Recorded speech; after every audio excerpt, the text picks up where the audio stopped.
It's a $1 trillion mistake that's killing Apple. The fate of all tech companies will now be decided by their AI capabilities. Google CEO thinks that AI is the most profound technology humanity is working on, more profound than fire or electricity or anything that we have done in the past. Electricity related.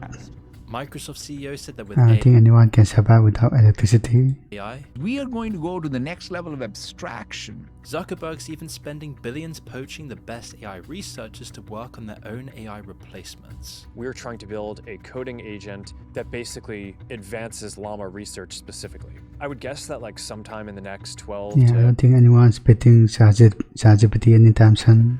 18 months, we'll reach the point where like most of the code that's going towards these efforts is written by AI. It's clear that big tech is having a competition over whose language model is the largest, because the race to AGI will define everything in the future. They're so sure of it that these CEOs are now spending hundreds of billions building data centers and poaching top researchers, all just to get a leg up in the race. And then you've got Apple. With OpenAI building ChatGPT and Google working on Gemini, there was just silence from Apple. But seemingly for Apple's fans, and especially for CEO Tim Cook, it was nothing to be worried about. While other tech companies scrambled to reach AGI, Apple took their time. Tim Cook hadn't grown Apple's value to over $3 trillion by rushing products out of the door. The playbook was to wait, see how the competition tried things, and then to do it better. Lots of people just copy them expected it would be the same with AI. and make it their own Ever thing. since ChatGPT went mainstream in 2023, Apple fans have been patiently waiting for their take on the new technology. Google, Microsoft, everybody was jumping in on this. And so the first opportunity Apple had was at WWDC 2023. Their annual software expo turned general purpose hype generator. Modern generative AI hadn't been out for very long, but people were still hopeful. Surely Apple had been ahead of the curve. But fans just got the yearly iOS update and news on the new M2 chip, but nothing about AI. Basically the same thing. Which was quite surprising. Instead, the big reveal was just this random Apple Vision Pro. It was new and cool technology, but it wasn't AI. One of the most getting kind of old important now. technologies in the world right now. The thing that's going to change society forever. And so the next year came and went, and whilst the craze around AI showed no signs of dying down, with AGI looming over the corner, Apple's lips remained sealed. By 2024, Apple fans were desperate just for a crumb of AI from Apple. But was Apple gonna deliver, or just delay it yet again for another year? The presentation started out as usual. After a cute little intro video, Apple's various executives went through the motions of talking about each Apple product they had been working on. First, it was the Vision Pro and the Vision OS. There were updates to iOS as well as macOS, iPadOS, watchOS, and every OS under the sun, but no single Just updates, that's it. mention of AI. Just as the presentation felt like it was coming to an end, Tim Cook walked on screen. Head and Shoulders 7. Kilo Code is a power Surrounded by implanted trees and perfect shrubbery of Apple's circular HQ, he finally began to talk about AI. In fact, it wasn't just AI anymore, it was gonna be Apple Intelligence. The feature list was impressive to say the least. There were AI-assisted writing tools and audio transcription, new emojis that AI makes for you, AI photo editing tools, AI image creation software. AI could even summarize your notifications for you. If you got a long paragraph from your boss or partner, AI could just pick out the important bits and get rid of the rest. AI could even look at a picture of something from your camera and tell you about it, a feature that Apple called visual intelligence. It was all amazing, new, innovative stuff, but the only thing on everyone's mind was the crowning jewel of the presentation, a whole new AI-powered Siri. This was a key thing. As we've seen with Johnny Ive, the guy who designed the iPhone, joining Sam Altman at OpenAI, all to integrate their AI into physical products, everybody was expecting Apple to make a comeback and really compete in the AI race. Especially because since 2010, Siri felt like the future. But once the novelty quickly wore off, people realized it was just far easier to do it yourself. And after nearly 15 years, it's barely improved at all. Every voice assistant ever. Siri still struggles with basic tasks and it can barely understand what people even say. That was until now. The key was integration speed and reliability, letting it do things like this as shown in one of Apple's biggest commercials. Siri, what's the name of the guy I had a meeting with a couple of months ago at Cafe Grinnell? You met Zach Wingate at Cafe Grinnell. It wasn't the only feature they promised though. Need to find an address Last of Us someone later. sent you without scrolling back through the messages? Siri had the answer. Need to reach into your phone and find some old documents or details from years ago? Siri would know how to navigate through it all, down to the names of people in your photos. New contextual awareness meant that Siri was going to be like an actual person inside of your phone, who would understand any question you asked it. Even They're if just taking all the it data didn't have the available. answer, it could just pass it on to ChatGPT instead, all securely and without sharing your data, of course. People were hyped up. Apple had promised their loyal fans the world. They weren't going to let them down, right? Apple even made it the biggest selling point of their next line of phones. Only the previous years' Pros models in the iPhone 16 series would have Apple Intelligence, and Apple's built an entire brand on trust and loyalty. And the best part was, fans didn't have to wait long. The conference was in June and they had seen it all working right in front of their eyes. The release date was just a few months later in October, so how did it go?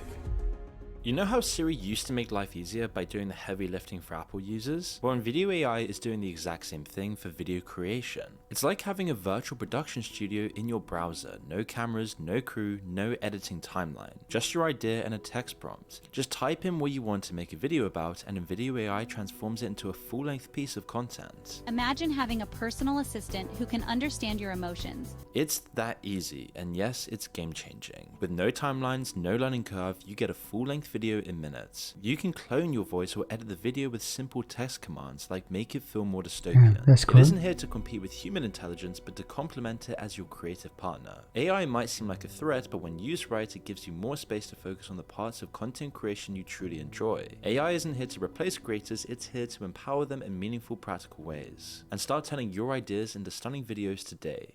First, you've got the things they actually delivered in time for release. Photo cleanup and audio transcription from notes worked most of the time. There were the writing tools and visual intelligence, but these were things people had already seen from other companies. In fact, visual intelligence actually used Google and ChatGPT to function at all, literally one of Apple's main competitors. But lots of other features were just simply missing. Genmoji and Image Creator would only release in December of that year. Priority notifications was even slower, finally releasing in March of 2025. Then you had the related notification summaries. They were in there from the start, but they were also hilariously broken. Millions of people using the new feature received this notification from Notification summary, come on now. shortly after launch. And it wasn't the only case. I don't Apple think anyone need that. disabled the feature shortly afterwards, but all of that was just water under the bridge as long as AI Siri worked. But that feature, the one that so many commercials had leaned on, that they had used to sell millions of iPhones, just seemingly was nowhere to be found. Almost insultingly, the only part of it they had released was the colourful redesign for activating it. All of the looks with absolutely none of the substance. Apple Intelligence boiled down to a few tired features other companies had done so much better. Improved Siri still hasn't even been released today, with Apple now saying they're hoping for a 2027 rollout. All in all, the release was an unmitigated disaster. The shareholders even sued, and Apple's loyal fans felt the sting of betrayal. iPhone 16 users who had shelled out hundreds or even thousands for Apple Intelligence were left with pretty much nothing. Kind of deserved it. The iPhone 15 was almost exactly the same as the iPhone 16. This was Apple, one of the most trusted companies in the world, with one of the best reputations and amazing products. And now, they're just rushing things out the door with barely any of it working just for a quick buck. For lots of Apple's more casual fans, it was completely unexpected. But for people paying attention, this was yet another chapter in a very long book of disappointment. And to uncover what was behind the blunder, we really need to go into how Apple has changed over the past decade and a half. Now, it's really impossible to overstate how much Steve Jobs and his legacy have done for Apple. Years and years later, it still feels like the company exists in his long shadow. But their next CEO, Tim Cook, has arguably done a lot more for Apple shareholders. You see, Steve Jobs laid out the groundwork. He did all the hard parts. He created the amazing products, worked insane magic for the brand's reputation, and laid the perfect groundwork for Tim Cook to scale. And since he took over, Apple's valuation has soared from $300 billion to $3 trillion, allowing Apple to become the largest company in the world, only recently losing the title to Nvidia in 2024 due to AI. Despite all the mistakes and the blunders that we're about to talk about, Tim Cook's position was never really in question. He knew exactly how to keep Apple on top, and that was by squeezing as much money out of Apple's customer base as humanly possible. Lots of these methods will be pretty familiar, but it still boggles the mind just how Yeah, comes out with more far colors. Apple has gone with them. And no First, charger. there's tiered pricing and upselling. Before Tim took over, iPhones pretty much just had one yearly model. The last iPhone released under Steve Jobs was the iPhone 4S. It was the only iPhone they released that year, and it was a direct upgrade from the previous one. Under Steve Jobs, it was always like this. One phone a year that was a direct upgrade with new features. A couple years later, Tim began experimenting with the tiered pricing model by releasing both the iPhone 5S and the cheaper 5C. This was on top of the fact that they already charged for extra storage. And this was an amazing success financially for Apple. So over time, Tim Cook would steadily add more versions to iPhone releases, until you get to the most recent release with the iPhone 16. Now we get two models, the base version and the Pro, each with their own Max version as well if you want a slightly larger screen. The prices have gone up as well. Articles from the time show that iPhone prices were generally in line with other flagship phones at the time. Today, iPhones are at least a couple $100s more than their competitors, and as we mentioned in this video before about the iPhone 16, it's often just overpriced with no real new features. This is especially the case if you get the Pro or the Max, as you're paying almost double the Yeah, just stop selling the iPhone SE or something. initial price for not that much more. The But this worst battery life also ever. revealed another tactic that Tim has put into place, planned obsolescence. Now people imagine this term as making a product that just breaks after a certain amount of time. While that might still be true, it's far more lucrative to get people to buy another one in other, more subtle ways. Take the storage issue. On a phone, if you needed more storage, then you would just add an SD card. Only you can't do this with an iPhone. Apple never added the slots. In fact, with their other products, Apple have gone out of their way to make it almost impossible to upgrade storage. In 2012, Apple started soldering the RAM into place on their MacBook Pros, and in 2016 they started doing the same with their storage as well. Funnily enough, these are the major upselling pressure points. The so-called Yeah, cheap this won't be allowed, the honestly. 14-inch MacBook Pro is $1,600 on Apple's website, and the most expensive model is $400 extra, and it's pretty much identical. Identical except for the fact that it comes with 500 extra gigabytes of storage and 8 gigabytes more of RAM. The very same upgrades that would cost around $50 for a PC depending on price fluctuations. Apple has pushed their pricing as far as it can go. Why include the headphones in the box when you can just take them out and charge hundreds of dollars more as extras? Tim Cook made this tactic into an art form, really taking Steve Jobs' simplicity mindset to a whole other level. In 2019, Apple released a $1,000 monitor stand to go along with their $5,000 Yeah, that's a classic. computer monitor. Even the stacked audience at their reveal event didn't like this one. The mounted adapter will be $199 and the Pro stand $999. And like the Mac Pro, they'll all be available in the fall.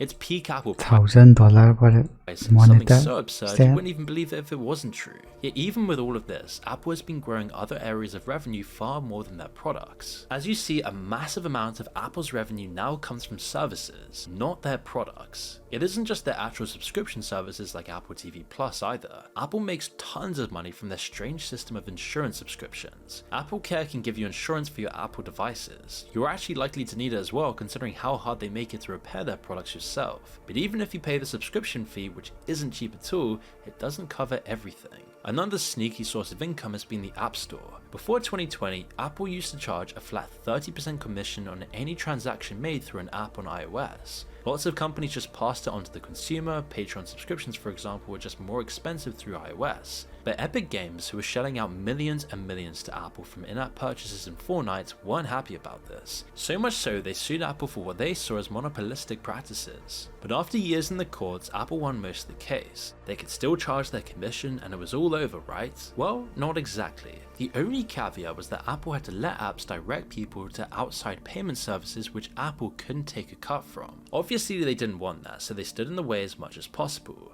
If an app tried to send people somewhere else to pay, Apple would throw up this scary message warning people about security. They also kept charging a commission, although this time it was just 27% instead of 30%. Eventually in 2025, years after the whole battle had begun, this too got brought up in court. Judges weren't too happy about Apple just sidestepping their orders, forcing them to drop the 27% charge as well. This loss of future revenue has hit Apple hard, but compared to some of their other problems, it barely scratches the surface. Quite early on in Tim Cook's time as CEO, people began talking about whether he might take over one of Steve Jobs' forgotten projects, the Apple car.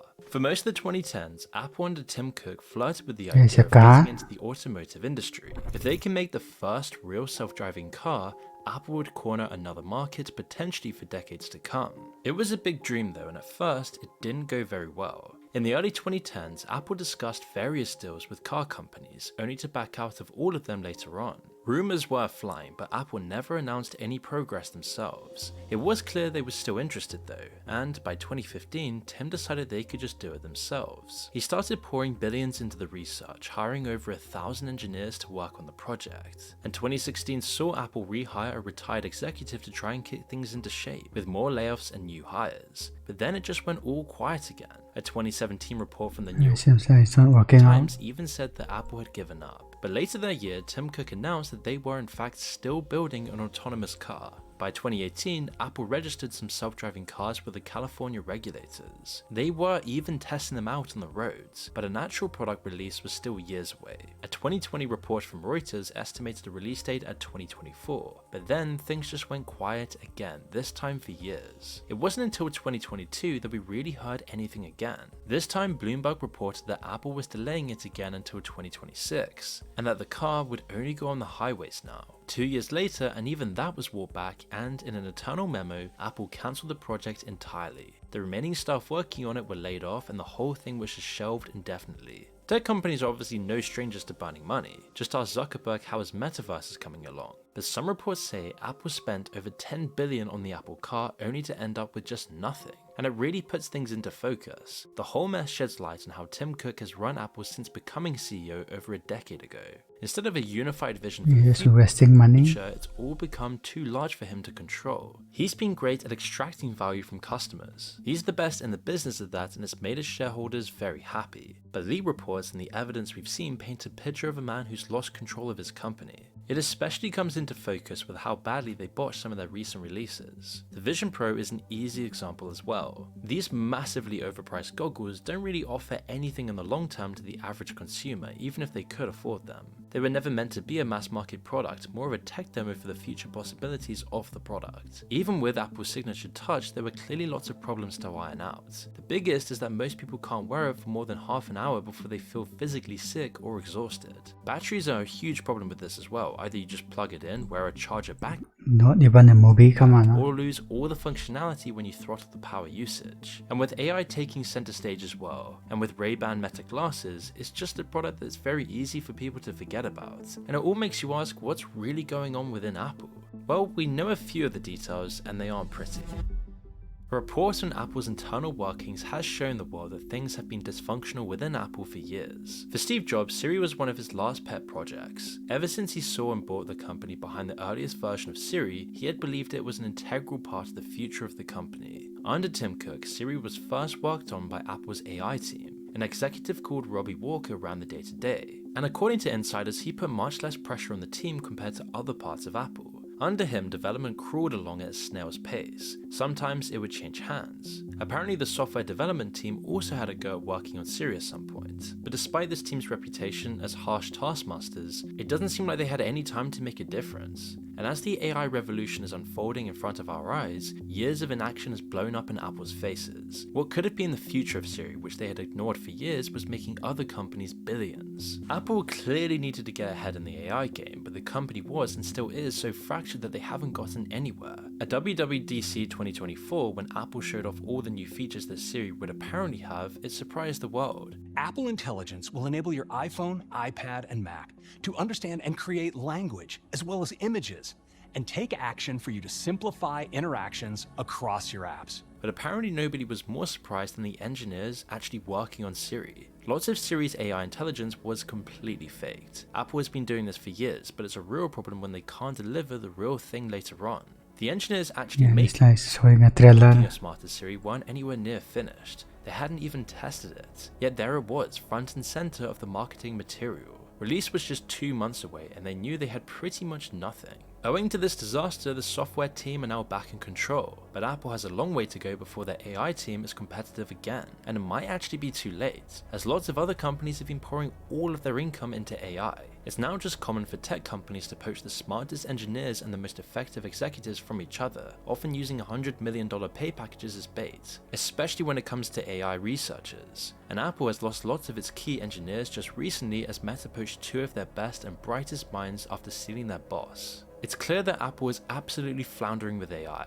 Lots of people thought their reliance on ChatGPT was going to be a stopgap, something to tide them over until they came up with their own AI. But recent adverts from Apple show that this might just be part of their long-term strategy at this point. Elon Musk threatening to sue Apple over the tech giant's App Store ranking for Grok AI chatbot versus OpenAI's ChatGPT. Now, and it's this kind of reliance that's going to be crippling for Apple in the future and could actually kill the company, as it will undermine all of their AI strategy. The more they use OpenAI and Microsoft services in their phones, the less important Apple Intelligence seems to their customers. And that's when they start losing control of their crown jewel iOS. Even now, they're advertising what could they do better than ChatGPT? Their product That's the question. as a way to use someone else's service. And today, Apple Intelligence is next to useless for the average user, and it doesn't seem like that's going to change anytime soon.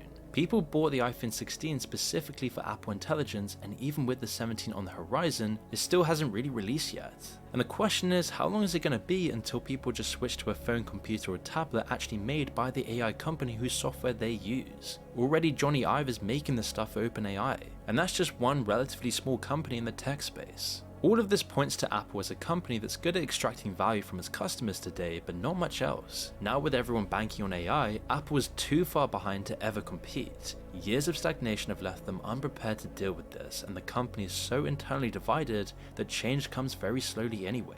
Even Apple's most ardent critics shouldn't wish for their demise though. It's good for the ecosystem to have more competitors and different options, and losing their customer base and having to work for them again would probably help the company in the long run anyway. Okay, I would ending there.